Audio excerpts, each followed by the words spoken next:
Hi, I'm Jim, Hi, I'm Karen. and we do slow travel across the globe. Yes, we do. We certainly do. Um, Today's video, you know what? I'm going to let Karen explain. You're so sweet. I know. Good at that. Today's video that you're about ready to watch is a side trip that we took while we were staying in Berlin for a month. We took a trip to Potsdam. I found the driver Jens in his vintage Mercedes on Google. He was fantastic. And we got everything we expected and even more. Potsdam is a small community outside of, not small. It's not that small, but it's small. It's smaller than Berlin, which is really, really big. It's a side trip. Yep. It wasn't more than a day trip, but we saw a lot. And our tour guide, Jens, is actually, you'll see it says taxi. He is a tour guide. And a taxi driver. And a taxi driver. License. So 1 and 1. And Potsdam has a huge amount of history, especially all through German history. It had Frederick the Great, and it also was instrumental in the division of Berlin after World War II. Yeah.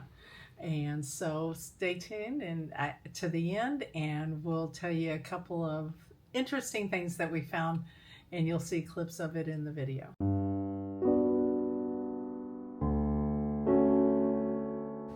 This is our ride for the day, and this is our tour guide / taxi driver. His name is Jens.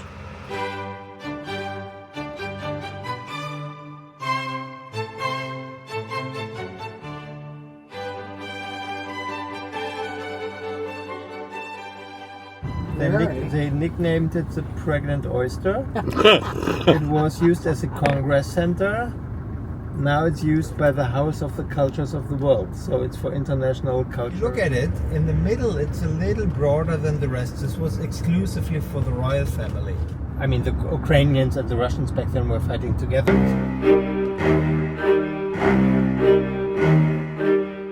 Hi folks, yeah, we're here in Potsdam, which is the city next to Berlin, the second residential royal seat of the monarchy here.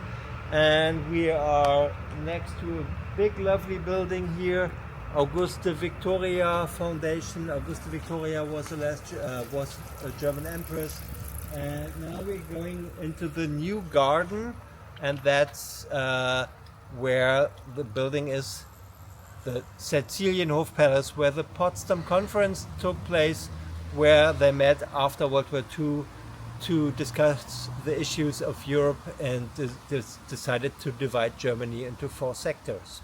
Okay, in front of us we have a structure that looks like a mammoth or an elephant. You also have Karen walking over there. Who either looks like a woolly mammoth or an elephant. Yes. Depending from but front or back. The funny thing is, I'm looking at the structure thinking it was a wall with vines. And to my surprise, it is a tree. That tree is shaped like an elephant or woolly mammoth.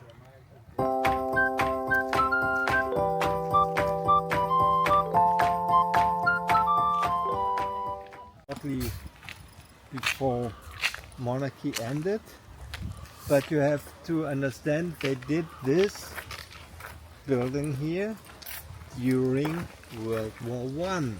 Oh. So other people were dying in the battles, and so in the monarchy wanted to have a nice new building. Well, what I can understand, this was the first palace with a heating system, so you could stay there in the winter and the summer. And just for show, they did all those chimneys. Look, they're all different. And so the building is pretty much made in like a British country style. After World War One, monarchy ended in Germany. Yep. But Cecilia and her husband, they were still allowed to live here.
for a place to eat.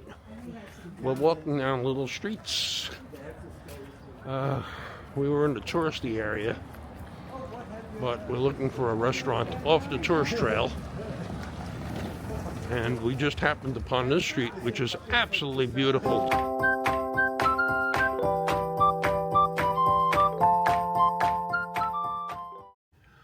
Okay, by now you've seen the whole video, and there's a few things in that video we'd like to explain that we found very interesting, and the best person to explain it is sitting next to me. Oh, she is. She's very good at this. Two interesting things that you may have seen in the video is one of them was a timber house that had a little plaque in front of it, hard to read.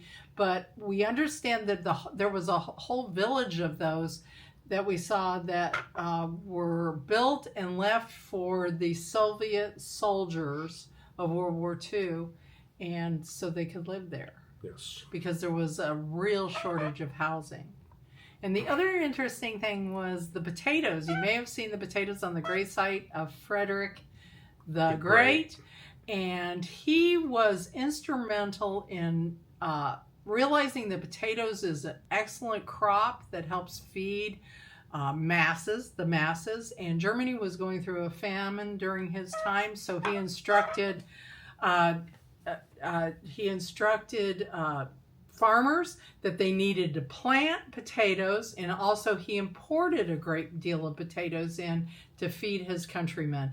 And so people still recognize that through all these generations, and they bring potatoes and throw lay them on them. the grave. Yeah, I thought that was very interesting. Really interesting. So, and we got a baked potato while we're there. No, just kidding.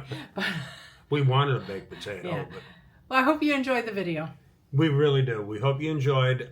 Just so you know, we have a Facebook group by the same name, Slow Travel Across the Globe. And, of course, our YouTube channel is Slow Travel Across the Globe. We'd appreciate it if you give us a like, join our Facebook page, and even possibly subscribe to our channel. Until next time. Thank you very much.